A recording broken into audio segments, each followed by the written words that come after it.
is Histories and Mysteries. I'm Ashley.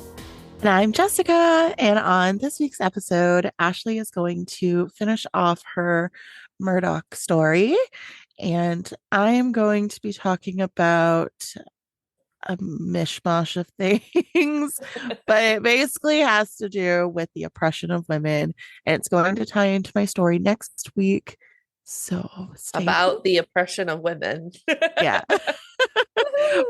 But it's really horrible because it just talks about different medieval torture methods, which were more or less specifically targeted to women. So Yeah. it's quite awful. Yeah, it's not great. The rest of my story is not great either. Super. Yeah. So this is part 2. I got my resources from that the Netflix documentary, as well as news station, like news reporting from WJCL, the Post and Courier, CNN, and a People magazine article. Oh, interesting. Yeah. So Well, just dive on in.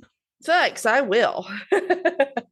Just to recap from last week, if you haven't listened to it yet, go ahead and listen to it. But if you have and you forgot, this is kind of a little recap. So Paul and Maggie, who are Alec Murdaugh's wife and son, were both found with gunshot wounds, dead on the Murdaugh hunting ranch.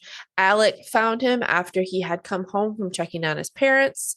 And this is the timeline that he said. He said that he woke up from his nap around 7:31 p.m. He didn't see Maggie or Paul. So he texted them around 8:05 saying he was going to check on his mom and dad, who both were in poor health. And he got back around 10:20 p.m., which is when he discovered his wife and son had been shot. What a liar. And one of the things they thought was that perhaps someone killed them who had been giving them death threats. And Paul was getting death threats because of a boating accident that happened a few years earlier, where Mallory Beach was killed. So that's what we talked about last week. So now that we're kind of back on track of the night that they were murdered, eventually Alec and Buster. So Buster was Paul's older brother, Alec's other son, put up a $100,000 reward for information leading to the conviction of the murderers. The media obviously went wild over this case, because it had to do with the Murdaughs, and they were a very rich, very well-to-do family in the area, and they speculated that it perhaps did have something to do with Mallory's death, the girl we spoke about last week who got in that boating accident and died. And shortly after the media started kind of running with the story, the police picked up on this too and started questioning those who were on the boat. And their main suspect at first was Mallory's boyfriend, Anthony. And they interviewed Anthony in this documentary, and he said that they went to his house and they went to his work to question him. And he said he was pissed off because Paul was one of his good friends, and he couldn't believe that they would accuse him of his murder. But I don't know, man, if my friend had behaved like Paul did and one of my loved ones died because of it, I don't know that I would consider them a friend still. No, like that. No, because he basically just made everybody party with him and wouldn't take any of them home, right? Right. Like that doesn't seem like a very good friend. Right. But And then they blamed it on Anthony, right? They blamed it on Connor. Oh. Yeah. Sorry, there's too many people. There's a lot of people. Well, and that was the other suspect that they had was Connor, because they thought, well, maybe Connor and like his family or something was mad that the Murdaughs tried to put the blame, tried to pin the driving of the boat on Connor instead of Paul, who was actually the one driving. So they also went to Morgan's place of work, and Morgan was Paul's former girlfriend, and asked her for a bunch of DNA samples. So they were just trying to rule everybody out. And she said, you know what? Sure, but do not overlook Alec Murdaugh. So she was right there kind of saying, like, don't overlook him, pay attention to him. And media said that this was kind of a weird case from the beginning because the police came out and said that there was no danger to the public, even though there was a murder on the loose. So why would they say there was no danger to the public, if they didn't know who it was yet? And after that, the case just went silent. There was very little information coming out. And Alec's lawyers did come out and say that he had an airtight alibi, which was visiting his parents. But kind of just went nowhere. But was he visiting his parents? No. All right. Well, we all know he did at one point, but yeah. So media did eventually learn more about the guns that were used as well.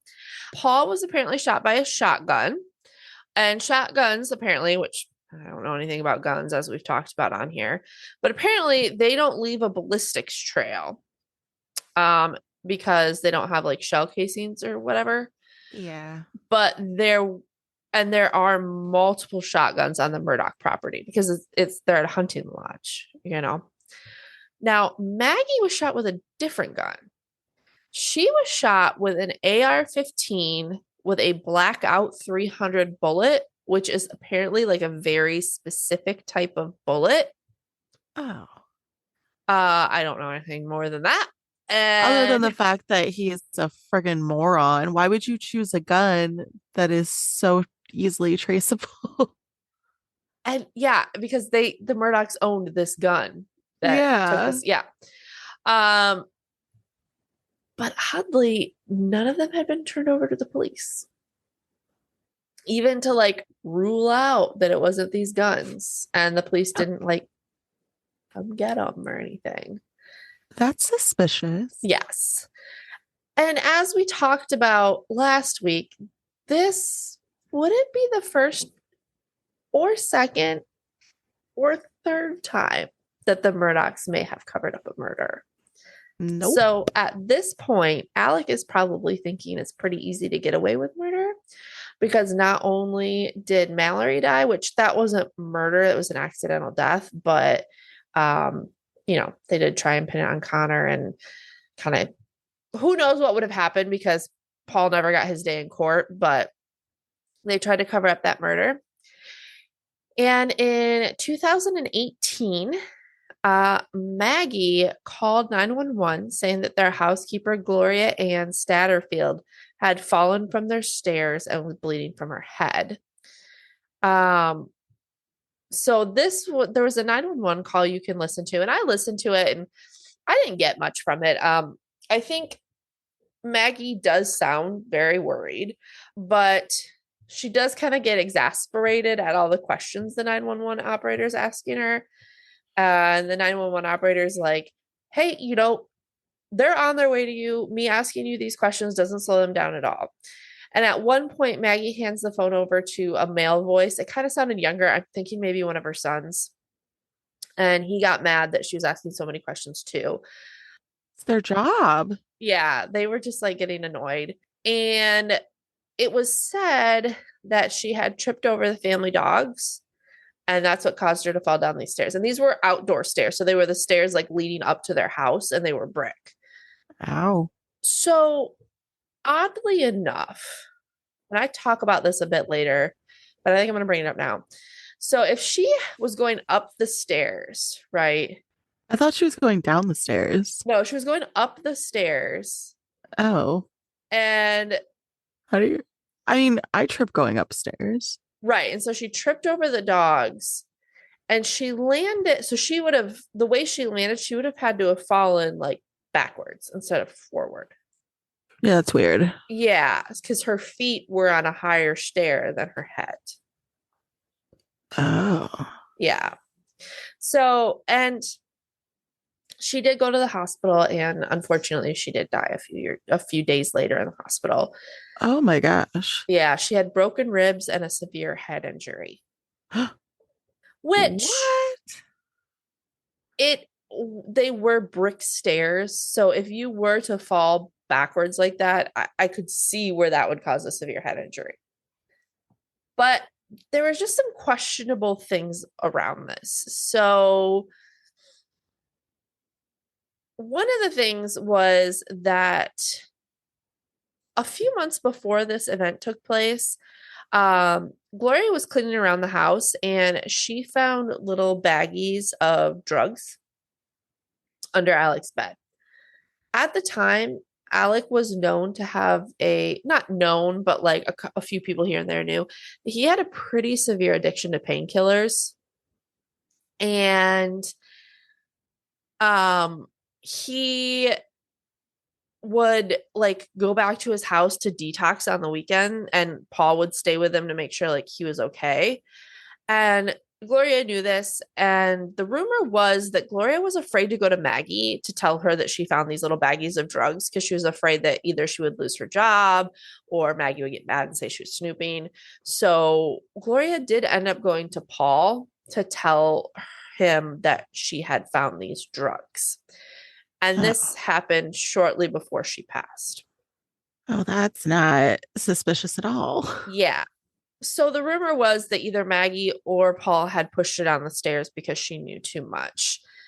Um, but Morgan, Paul's ex-girlfriend, said that Paul was really, really distraught by her death. I mean, so either he's a really good actor or, maybe it could still be Maggie. And another weird thing about it was that Alex said that he was there and she had told him that she had tripped over the dogs. Oddly, the 911 operator, when she was on the phone with them, they said that she couldn't talk. She could only mumble. And there's a groundskeeper that was there. And he said that Alec wasn't even there when this happened. Oh, So some lies about this. So sadly enough, they have her funeral and stuff like that. And apparently at the funeral, Alex said that he was going, and this doesn't make sense to me. I don't really get insurance, so I guess it's a thing. But he said that he was going to file a wrongful death claim against the insurance that he has on his property. So basically, like sue himself so that the insurance company covers it, and then he would give that money to Gloria's kids. what? I don't know how it works, but basically, he would file some kind of lawsuit. The insurance would give him money, and he would then give that to Gloria's kids. Why not just give Gloria's kids the money? Well, because this way the insurance would pay for it. Oh my God. So, Okay. So you're not actually doing a good thing. well, I think you're kind of like I think it would be like if anybody else sued you for hurting themselves on your property, like your insurance premiums might go up. I don't know. I don't Okay. get insurance, but anyway, that was the deal. Um, so do you remember last week when we oh wait, no, I'm sorry. Take that back. I moved some stuff around in this story, and this next sentence deals with something that I moved to after this, so it doesn't make sense. So, Oh, okay. but yeah, so he did file this claim, and he ended up getting $4.8 million that he was going to give to Gloria's kids. And people think that that might be another reason why people may have wanted to get revenge, because they felt that Gloria's death was kind of fishy. So like, No shit. yeah, so like that could be maybe another reason that might play into this. But don't you worry, Jessica, there's more. That's I not all. wasn't I wasn't worried. I promise you. So during the course of this investigation into Maggie and Paul's murder, one news outlet learned of a traffic report for the death of a kid kid being teenager, named Stephen Smith in 2015. So apparently, on July 8th of 2015, a man was driving down a rural highway in Hampton County when he saw a body in the middle of the road. He called the police, worried, like, hey, there's someone laying in the middle of the road. I don't know what's going on with them. I'm afraid they might be, they'll get hurt, they'll get hit by a car or whatever. And so police showed up. They found that the man was indeed dead in the middle. And I say man, again, he was a teenager. And right around the corner was his car. Do you, I don't know about, it's gonna sound really bad, but like I I work the afternoon shift on Tuesdays usually. So when I'm getting home, it's dark out. I live in the country, so I have like the dirt, like not the dirt roads, but like Pretty just the back close. roads. Yeah. Yeah. And anytime I see like anything out of the corner of my eye, I think it's gonna be like a dead body in a bag. Like and then I don't know why I always expect I'm always like searching for cats to take home. Like stray cats. And then I'll see like a bag or like a suitcase or like a shoe on the side of the road. And I'm like, oh, should I stop? Maybe there's Is a there a dead cat body. in But there? like, Oh, I was thinking cat. no, like maybe there's a dead body. But like, I live in Canada and I know that like murder does happen, but it's definitely not as prominent, I don't think, as in the States. And I don't think I'm like ever going to find a dead body on the side of the road. But I don't know. It's just that just made me think, like, because he's just like driving and he found a dead body. Yeah. Yeah. Like, how wild Yeah. to think Right. that that happens. So you never know, Jessica. You might find a dead body on your way home from work. Just don't look. Okay. Yeah. I mean, I don't actively look for dead bodies, but as soon as I see something out of the ordinary, I'm like, oh my Oh, God. dead body. Yeah. It's like the first thing my brain goes to. Oh. Anyways. Yeah, so apparently, unfortunately, this was a dead body that this guy found. And It's not great. Sorry. I liked your tangent. Um, and excuse me, they found that his car had run out of gas. So their thought was that ran out of gas, got out of his car to walk to get some gas, got hit by a car. Well, as they further examined his body, he had severe head trauma, like to the point where their first thought was that he got shot. And so much so that they searched the area for bullet casings and came back the next day to search again. Another thing was that had he got hit by a car, he would not have been positioned the way he was positioned. And they say that it's weird that he would have been in the middle of the road had he been hit by a car. Yeah. He also had on very loose fitting shoes, and those were still on his feet. Again, had he been hit by a car, they probably would have flown off. The blood patterns also did not match with him getting hit by a car. And police wrote in the report that foul play was involved. And then that was it. Nothing more came of this case. What? Yeah. So when the media reached out for the police report and they were able to read it, he said that Buster Murdaugh's name was written in the report, and the Murdaughs were mentioned like more than 40 times in this report. Not once did the Murdaughs get interviewed. Of course not. Yeah. And at first, apparently the town really rallied to figure out what happened to Stephen. But when no more evidence came about, the case just kind of went cold and disappeared. So Stephen's mother was pissed, and she actually hired a private investigator, and he started asking questions and talking, and rumors were swirling that there were two or three guys in a car who met up with Stephen. So the rumor was that Stephen and Buster Murdaugh were actually together and they were going to come out to the Murdaugh family, but that was not okay. So not only were the Murdaughs like a very rich, prominent family, they were in small southern town. So this was not okay. And the rumor is that he ran out of gas, even ran out of gas, and he called Buster to come help him. And Buster was with a couple other friends. And I think, like, to save face, they like picked on him or whatever. And then the thought is that they killed him. Um, and then the Murdaughs obviously made sure that everyone stayed quiet. Oh my gosh. And here's some kind of damning evidence for that. So the day Stephen died, the coroner called Stephen's parents, obviously, to like tell him what happened. And the second phone call his parents got were from the Murdaughs. And they said that they would take his case pro bono. So again, like they tried to do with the Mallory Beach case, they could control the narrative.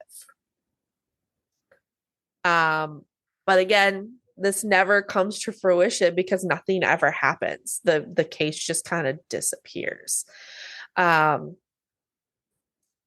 But that Thanksgiving of that year, a local paper ran a story that were interviewing Stephen's mom, and the paper did throw in there that they believe a prominent, well-known family was rumored to be involved. Like they couldn't say the name because otherwise they would open themselves up to lawsuits, but they put that in there. And Wow. people went to that reporter and was like, dude, you're really freaking brave. Like So like you people, are screwing yourself over there. yeah, so like people of the area knew, what happens, but again, nothing really came of it. However, the private investigator, when he was researching Stephen's case, came across that groundskeeper who then told him about Gloria's death and was the one that said, Alec wasn't even there. And he said he was the one that said, her feet were above her head and we had to lay her vertical and there was like blood everywhere. Wow. Yeah. But like, could she not? I mean, I'm sure this is probably not a thing. I'm just trying to play devil's advocate here. Yeah. Yeah. Um, like she could have obviously tripped backwards. And then yes, that does account for the feet being above her head. Correct. But could she not have like rolled and then the feet would like could end up above her head? I know I'm like reaching, but again, just kind of trying to play devil's advocate here. Like if she fell forward. No, like if she still fell. Oh, yeah.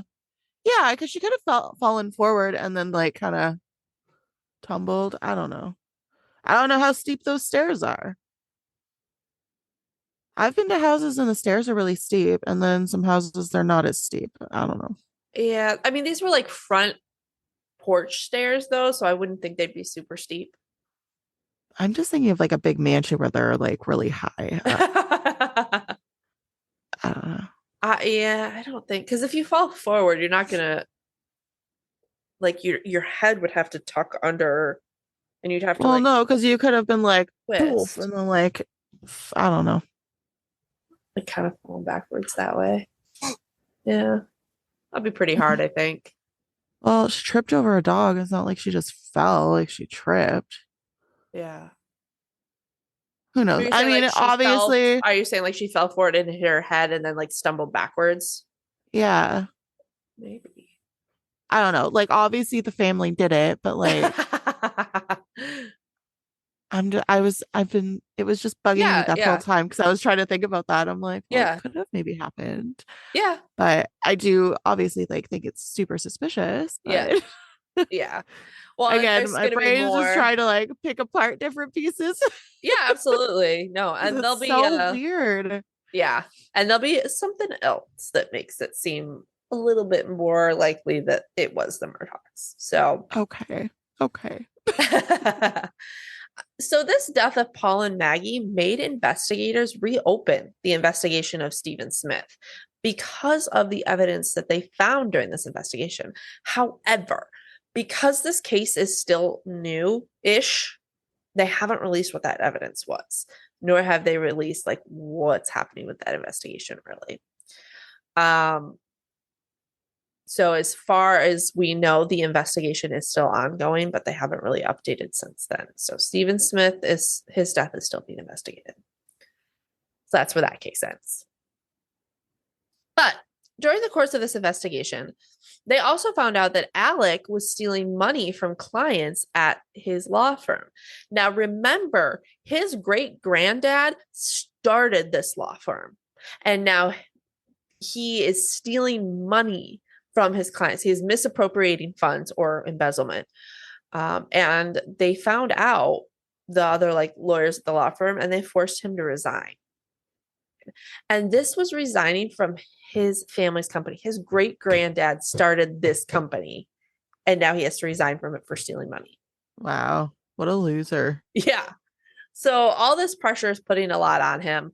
Also reopening the case of the investigation into Stephen Smith. And then 3 months after the murder of Paul and Maggie, Alec was found shot in the head on the side of the road while he was changing his tire. He was What? airlifted to the hospital. Mm-hmm. First, they said he was airlifted to Savannah, and then his lawyers were like, no, it was Charleston. And the media was kind of like confused, like, what's going on? And then the 911 call was released. Alec had called 911 himself. He was super calm. And the 911 call, I listened to it, like super collected. He's just like, yeah, I've been shot. I was changing my tire. Someone stopped to help me, and then they shot me. She's like, well, are you okay? And he's like, yeah, I'm fine. I just can't drive. And she's like, well, where did you get shot? And he's like, I think in the head somewhere.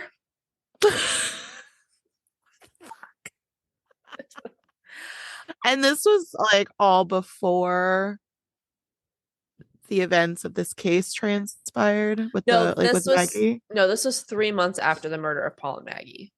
Oh my God. Yeah. So come to find out, Alec arranged this. He said that he wanted to die, so he hired someone to shoot him. And if he did it this way, it would look like someone murdered him, and then his son Buster could still get the insurance payout. Oh my God. So, Like, yeah. no. So he had his drug dealer No do it. And way. yeah, so all of this comes out on the news, and Alec, of course, is like, oh, I need to go to rehab. So he immediately went to rehab. And That's your takeaway. right, exactly. Um, and the shooter was Curtis Edward Smith. He was a former client and was facing charges because of this incident, for insurance fraud and assisted suicide. Now, you could go down a whole rabbit hole about this Curtis Edward Smith. So apparently he was receiving consistent payments from Alec before all this happened. And Alec has insisted that this was all for drugs. And Alex's drug of choice was Oxycontin. So one reporter did the math and found out with all the payments that Alec paid him, it would have given a person who had a very heavy addiction to drugs 114 years worth of drugs. Holy crap. Yeah. So obviously all that money was not just for drugs. So then they're saying, okay, well, what was some of that money for? Which is something they haven't really figured out. So you can go down a whole rabbit hole there. But did you go down that rabbit hole? I started to, and I was like, no, focus. So okay. So Curtis says that Alex had, it actually wasn't a conspiracy, that he didn't know what was going on, that Alec had just been like, hey, I have a flat tire. Can you come help me? So he went to go help Alec. And then Alec had staged this kind of like struggle with a gun. And he got shot that way, or he shot himself at one point, but that Curtis said that Alec had set Curtis up for this and he was not a part of it. So take that with what you will. Huh? That's so silly. Yeah. So during this time, while Alec was in rehab, and because this came out about these funds that he was paying Curtis, SLED, which stands for I was gonna look it up, but Somebody didn't. literally else died. Yes. Sorry. It stands for the South Carolina Law Enforcement Division. That should be SCLED. That's Yeah. stupid. Yeah. It's not a great acronym. It's not great, no. But so during this time, because of this news that was coming out, SLED opened up an investigation to the misappropriation funds from the law firm that Alex stole. He was forced to resign, but apparently they had never pressed charges against him. So at this point, SLED opened up this investigation and was like, hey, wait a minute, that's illegal. They executed a warrant on his property for a bunch of files. And some reporter took his drone out to their property to try and get pictures of SLED walking out with files, for like a newspaper article or whatever. But he got there kind of late. And instead of getting pictures of the SLED pulling out files, he got pictures of Buster and another person removing shotguns from the house. That's suspicious. Yes. Buster put a bunch of shotguns in his truck. They went over to the hunting kennels, got a couple other things, grabbed like a hunting dog, and left. Was Buster involved? No charges have been brought to him. I just Alec? I we'll get to it, but I think that Alec I think there's some pretty shaky evidence in this case, but okay. So they thought like, well, maybe some of these guns, because they still don't have the murder weapon. So they're like, well, maybe Buster's trying to get rid of some of these guns. I'm not sure. I'm sure that if Alec did do this, which I think he did, I'm sure Buster knows. I mean, this is a whole family affair, right? You know what I mean? I feel like, I don't know. But like it just seems weird that he would like kill his wife and one of his children, but not another one. yeah, and I don't know if that's maybe just like he happened to be there, but like opportunity. yeah, but I feel like that's a pretty, I mean, that's your kid. I feel like there has to be more to it than that to kill your kid. But I don't know. But anyway, so with all of this happening, people started to think that maybe Alec knew a bit more about the murders of his wife and son than he was saying. And he's already been caught lying a couple times. He's got this investigation going on for stealing money. So, people started to raise eyebrows at this. And one was that of the county coroner. And she decided to look back through the coroner records that were on file and found some weird things about that 2018 death of Gloria Statterfield. She saw that the death was ruled natural, which is weird for a fall case. And because it was ruled natural, the death was never reported to the coroner and there wasn't an autopsy done. That's super weird. Yeah. Like at least an accidental fall. Like that's not Right. natural. Yeah. So she sent all of this to SLED and said, hey, can you open up an investigation on this? And so this was all over the papers, right? That like, this is weird about Gloria's death. They're going to open up an investigation on this. And in it, they put how Alex basically sued himself for the insurance or whatever and got $4.3 million from it and gave it to Gloria's kids. And I never understood why the rich steal. To get rich, I guess. But like Very you're rich. already stupidly And rich. he's like generationally wealthy. Exactly. Um, but Gloria's kids read this and they were like, 4.3 million dollars. We never got $4.3 million. We never got any money from him. Seriously. Yeah. What a loser. So being that this was an insurance settlement and it didn't go to the correct people, this is also misappropriation of funds. And this was something that they had proof of. So their lawyers went to the FBI because at first the lawyers like, well, maybe there was just a mistake. Maybe it's like sitting in a trust or something. So they reached out to the Murdaughs. They never heard back. And they're like, okay, well, this is $4.3 million. It's like misappropriated, missing. So they went to the FBI with it.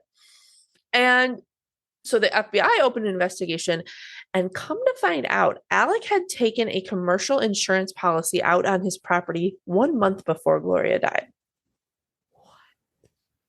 Yeah. Okay, yeah, she was pushed. Yes. So Alec was arrested for this. Finally. Finally, he got arrested for something.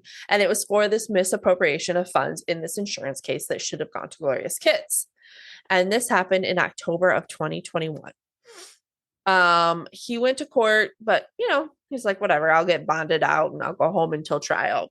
Nope, the judge denied his bond. Good. Wow, something Yes, was done right. right. So while Alec was sitting in jail, his son Buster and a friend were pictured gambling in Vegas, and this was reported everywhere in the media. And they were saying that Buster was spending those funds that Alec had misappropriated, either just like out of stupidity or to like hide where this money was going on other misappropriated funds that he had. Could it not have just been their money? Yeah, that could have been that too. Like, did they have proof that it was specifically that 4.3 million? They don't. At least they didn't say. Okay. So, I'm not defending oh, that. absolutely not. Yeah, I'm yeah, just asking questions, yeah, Like absolutely. I'm curious. Um, yeah, and so during this time, that was just like an offshoot thing that doesn't really have any point to anything. I just thought I'd throw it in there. But during Okay. during this time, some evidence had come to light in the murder case of Maggie and Paul. So the coroner said that they were killed around 9 p.m. And according to Alec, he wasn't home until 10:07 when he found their body. Well, there is some high velocity impact fluid, which is basically gunshot residue, that they took from Alec that night, and he tested positive for gunshot residue on his clothes and his hands. Now, my first thought is, well, he's at a hunting lodge. Could it be from hunting? I'm not 100% sure how long gunshot residue stays on you. But the weird thing is, they found it on the inside of his jacket, and the gunshot residue expert or the ballistics expert or whatever said that that generally wouldn't happen, the amount that was on the inside of his jacket. So usually it would just hit the outside. So it seems to reason that he may have had it inside out in order to hide that evidence. They also had a witness that said that he saw Alec walk into his mother's house and like up the stairs with he said blue tarp. Okay. And when they looked in this area, they did find a blue tarp that was just like normal, but they also found a blue jacket. And this was the jacket that had the gunshot residue on the inside. Um, and so their thought is that he had the gun wrapped up in this stuff and brought it there, but it's gone now. They've never found that. They don't have the murder weapon. But that is one of the evidence that the court brought up. They also found a video on Paul's phone where you can clearly hear, and they called up witnesses to confirm that this is Alec's voice. You can clearly hear Alec talking to Maggie in the background of this video, and it was timestamped at 8:44 p.m., which is 15 minutes before the murders happened. Do they know what he's saying? I don't think it's relevant. They didn't ever say what it was. Oh. I think it's just that he's there when he said he wasn't. So they're saying either, he saw what happened or he did it, which I think we all know which we think it is. So they said, so on July 20th, 2022, Alec was disbarred and he was charged with the murder of Maggie and Paul based on this evidence. He pleads not guilty. Again, his bond is denied, but he's already in jail anyway for the other trial or for the other thing. Alec's trial lasted for 6 weeks. The New Yorker said this was their headline for it, and I just have it in here word for word because I think it's hilarious. In the course of the trial, someone called in a bomb threat.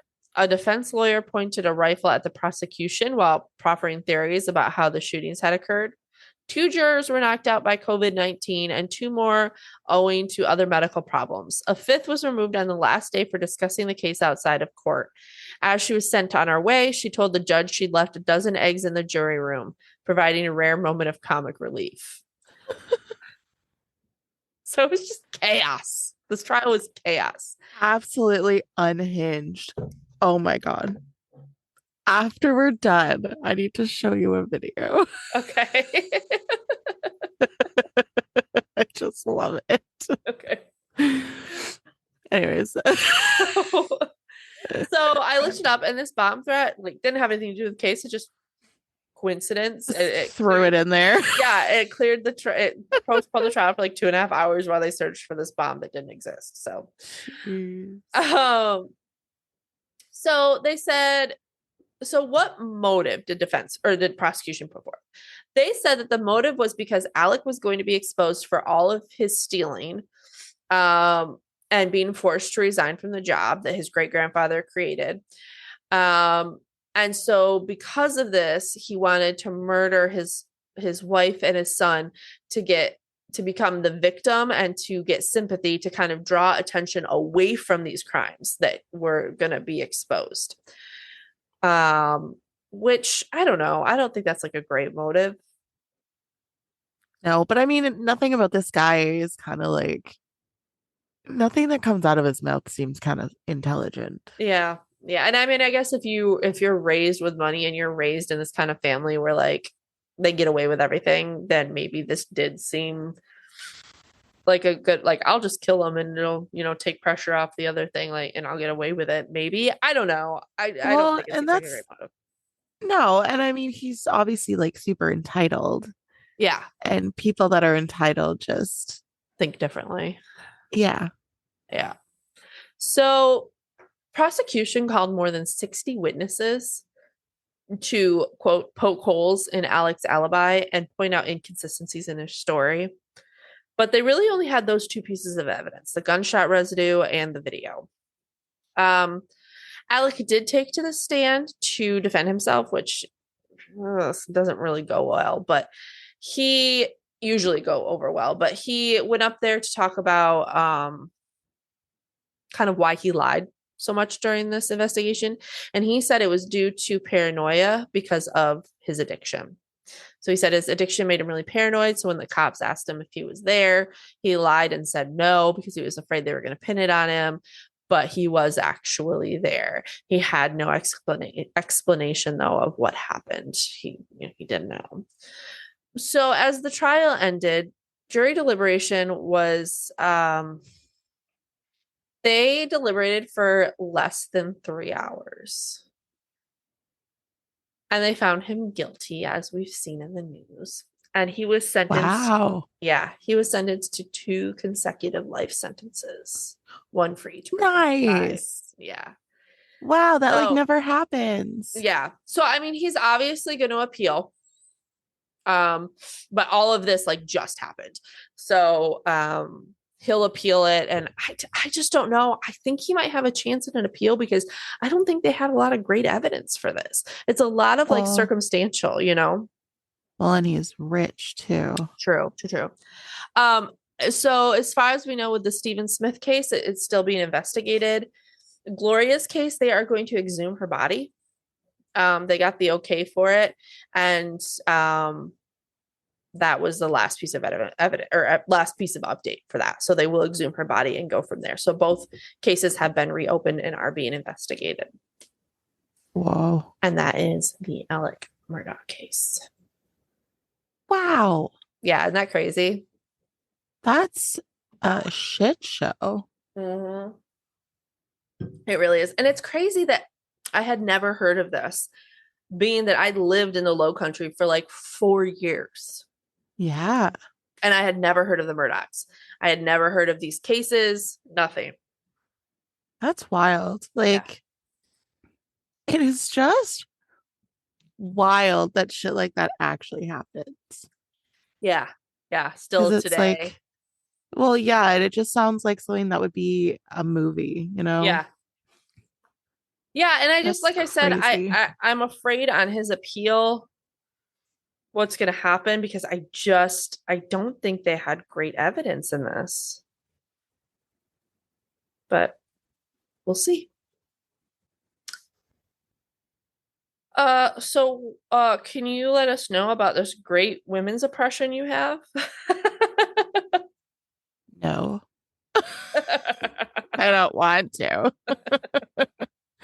So, this is actually the light version this week. Oh.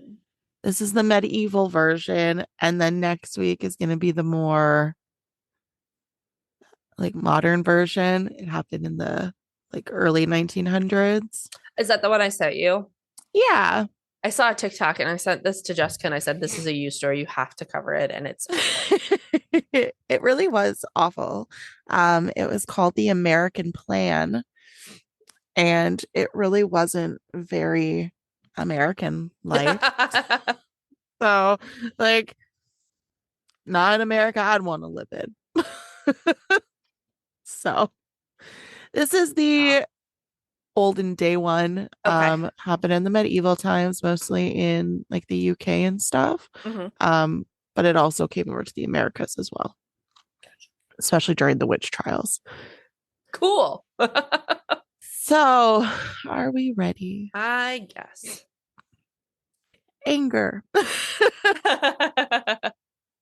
And pardon me because I am very sick right now. Poor thing. Women suspected of being scolds, so SCOLDS,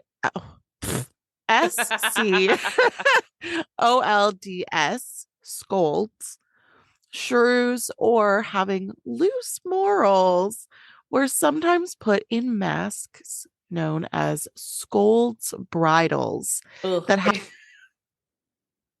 that had an iron gag that prevented them from speaking. Ugh. Bridles are frequently thought to be used on horses, but the so-called Scolds bridle was also applied to people from at least the 16th century and well into the 19th. This gag-equipped iron mask was typically fastened to women who were accused of blasphemy, arguing, or engaging in gossip. I would be in one every day. Me too. Wearers were frequently paraded through the streets so that bystanders. Bystanders. Sorry, I Those can't standard breathe. people. I can't breathe. Might boo and hurl objects at them. Oh my gosh. That's awful. Yeah. It just reminds me of that scene from Game of Thrones with Yeah. Cersei when she was Yeah. paraded around. Shame. Yeah. Shame. Literally, though, this is basically what they did. Yeah. As awful as that sounds, the Scold's bridle wasn't always the worst or only punishment for women who were accused of speaking out of turn. And it was decided by town officials that the offending party would wear these. Town officials. So, like judges and magistrates. Oh my God. Men. Although, what? Got it riled up. No, I am. I'm shaking my head. I'm just like, oh my God, The this is way you looked at awful. me, you're like, whoa. No, I'm in agreement. This is my Okay. shocked face. Like not shocked because I've heard of these, but like just the oh my God. Yeah. Yeah. Like as if this was a thing. Yeah. Um, Although the designs differed, they were frequently similar to each other. According to the BBC, they were iron masks that resembled a muzzle or cage for the head. Most had a metal gag to keep the tongue down, and a lock at the back kept the bridle in place. Ugh. It gets worse. Some of these gags were spiked, according to the National Trust for Scotland, so that if the wearer attempted to speak, their tongue would be sliced. Oh, how bad? I mean, think about like when you accidentally bite your tongue, like how bad that hurts. Or, Oh, trying to swallow. oh, Yeah. The first mention of a Scold's bridle, according to the Museum of Witchcraft and Magic, appears to have been made in the 14th century by one of Geoffrey Chaucer's characters who remarks, "Would she were bolted with a bridle." That is the actual sentence. I am not saying it incorrectly. yeah, Old English. Yeah. Yet, stories about Scold's bridles don't start to surface until the 16th century. The Wessex Museum claims that an iron brank, also known as a Scold's bridle, was originally used in Scotland in 1567. The final would not appear until 1856. Oh my gosh. One statute in Edinburgh, is it Edinburgh? It's Edinburgh, Edinburgh, Edinburgh. Edinburgh because it's not Edinburgh. I think it's just Edinburgh. That sounds right to me. Okay. So it said that anyone who committed blasphemy or was thought to be immortal would be subject to being struck with iron branks. According to the Museum of Witchcraft and Sorcery, a farmer in Lichfield used iron branks on a woman in order to quiet her clamorous tongue in 1789. Ugh. The farmer made the woman wear the bridle and made her walk through a field while the neighborhood kids hooted at her. Oh my God. It seems that nobody felt sorry for her because she was extremely despised by her neighbors. It's awful. It's awful. Yet the Scold's bridle wasn't just applied to Scolds. It was applied to a Quaker called Dorothy Waugh in 1655. According to Lancaster Castle, she was sentenced to hours in the iron branks for preaching in the marketplace. Yet it appears that the locals were sympathetic, which is good. Yeah. Throughout the following 200 years, Scold's bridles were mentioned in passing. However, this method of punishment started to lose favor at the start of the Victorian era. The I would music, hope so. yeah, right? We're getting to modern. The Museum of Witchcraft and Magic claims that in 1821, a judge commanded the destruction of an iron brank by declaring, "Take away that remnant of barbarism," Yeah. which is good. I'm Yep. glad. Because I would be in one every single day. Right? Same. Like other Victorians, he began to view them as ridiculous and out of date. Nonetheless, it wasn't until Good. 1856, 30 years later, that a Scold's bridle was finally used in writing. Iron branks were a particularly torturous and harsh type of punishment, but they were by no means the only strategy employed to correct women who were thought to be Scolds. Consider cucking and ducking stools, and the two expressions, which are frequently used interchangeably, relate to different punishments. I don't like the sound of the cucking. The ducking is actually the worst one. Okay. Well, I think it doesn't sound as bad because it's got duck in it. Quack, quack. Yeah. Women who were accused of being scolds during the Middle Ages might be chained to a cucking stool, which was a chair, toilet, or commode. They might be left there or led around the town in a parade. So they just sat on a chair and were paraded around town. That's weird. I know. Okay. Around the time of the Tudor era, ducking stools became a heavier penalty for scolds. These required tying a scold to a chair, just as cucking stools. But ducking stools dunked ladies into the water instead of leaving them there. And women frequently died as a result of shock or drowning. Oh my God. It's kind of along the lines of if they float, they're not a witch. Right. Yeah. When a brick is tied to their ankle. And like, so if they die, they're not a witch. Yeah. Exactly. Oops, our bad. Yeah. These devices were used to punish scolds in order to regulate moral behavior, degrade the offender, and intimidate other women into silence. After all, when the implicit threat was, you could be next, it was difficult to object to a policy like the scold's bridle or the cucking and ducking stools. Yeah. Yeah.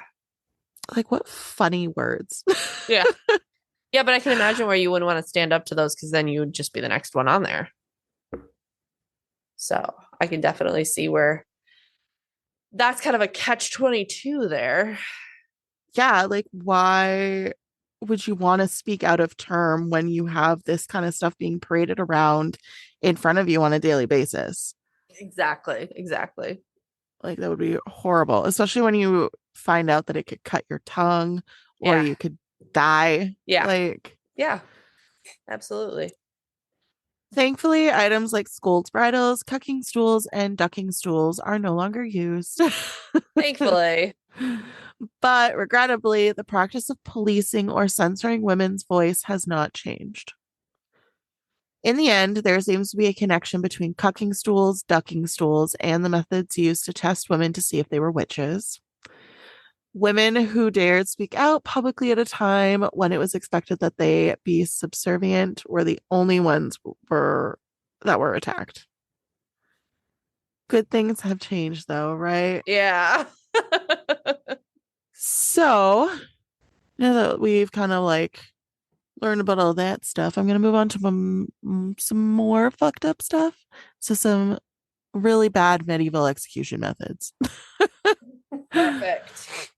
So the first one we have all been heard of is hanged, drawn, and quartered. Typically being drawn simply meant being pulled by a horse.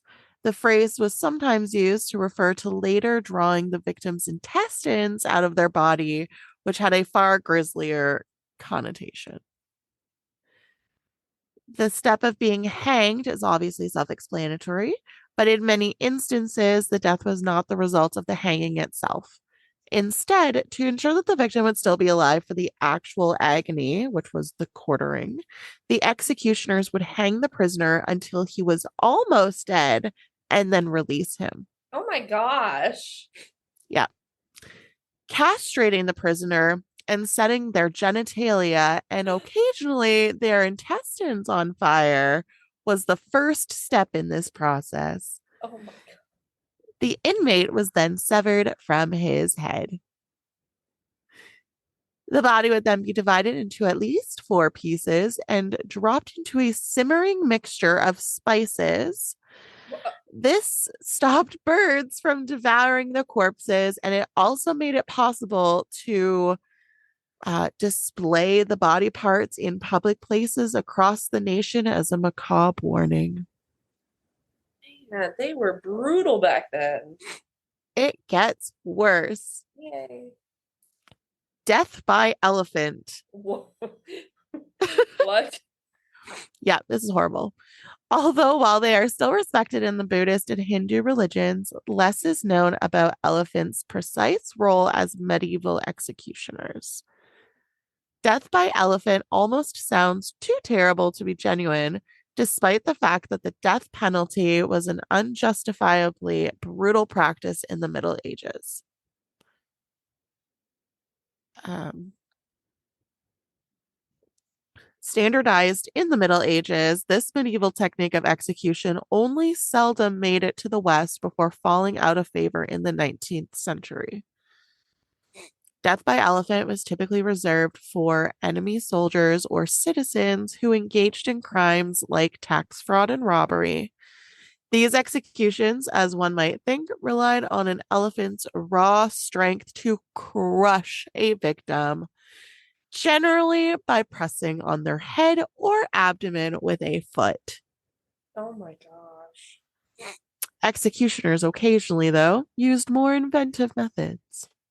For example, one Delhi sultanate turned the deaths of prisoners into a public spectacle where elephants were trained to cut people open with pointed blades fitted to their tusks. Oh my gosh. Yeah. And you got to think about this for a second is the fact that that is not a general disposition for an elephant. So they were trained to do that shit. Right. Like somebody took time out of their day to train a fucking elephant to murder a human being. Can you even imagine that that's your job? Like, No, ridiculous. it's ridiculous. And the last one is gibbeting. Ooh, Do you know what gibbeting is? I do not. I'm sure you do. Um,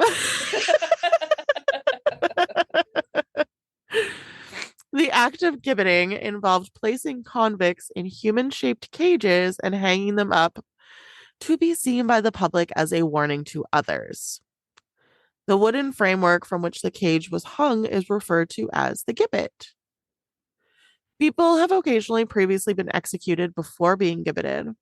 They were also sometimes still alive and were just allowed to perish from exposure and famine. Lovely. Yeah, and they'd also be packed up by crows Ooh. and eaten. Those who had been gibbeted were terrifying to see since they were immobile, horrible, and reeked while they were alive and while they died. Oh my gosh. That's awful. Yeah. The popularity of gibbeting in England peaked in the 1740s, and the 1752 Murder Act even made it mandatory for anyone who had been found guilty of murder. Oh my gosh. This law stipulated that their bodies had to either be publicly dissected or gibbeted. A public gibbeting frequently attracted large audiences. Shocker. Yeah. People were like crazy back then, man. Yeah. Naturally, those who resided near a gibbet were not enthusiastic because it stank. I bet. Oh my gosh. Women were not gibbeted because they were hot property for surgeons and anatomists. So they were excused from being gibbeted, but they were dissected for research. By 1832, gibbeting was no longer in vogue, yet 134 individuals were hanged in chains between 1752 and 1832, and it wasn't finally outlawed until 1834. Oh my gosh. That's so like late. Recent? Yeah. Yeah. So that's my weird story this week. I hated it and loved it all at once. Perfect. That's exactly what you want. I know it was like a shorty, but I feel like hot trash right now. I'm so sorry. Jessica's very sick. Me and my one coworker laugh because her and I basically we don't even work in the same office, but we keep like rotating illnesses. So like she'll be really sick one week and then I'll be really sick the next week and then like just goes back and forth. Because I had that really bad stomach flu 2 weeks ago that prevented us from recording. And then she got it the next day, but we weren't even like, we don't work in the same office. We don't see each other. That's so weird. We just talk to each other on the phone every day. Yeah. Like, it's Better so those germs weird. to the phone line. Literally. But anyways, yeah, that I'm all done. Oh my. Do you have any funny jokes? No, I think just like my like countenance right now is pretty funny. So, All right. Well, if you want to find more of us lovely ladies, you can find us on Facebook and Instagram and YouTube. and if you would like to rate and review us, you can do so on Spotify, Apple, and Amazon Music. Yeah. Thanks for tuning in, everyone. And we look forward to bringing you two new stories next week. Bye. Bye.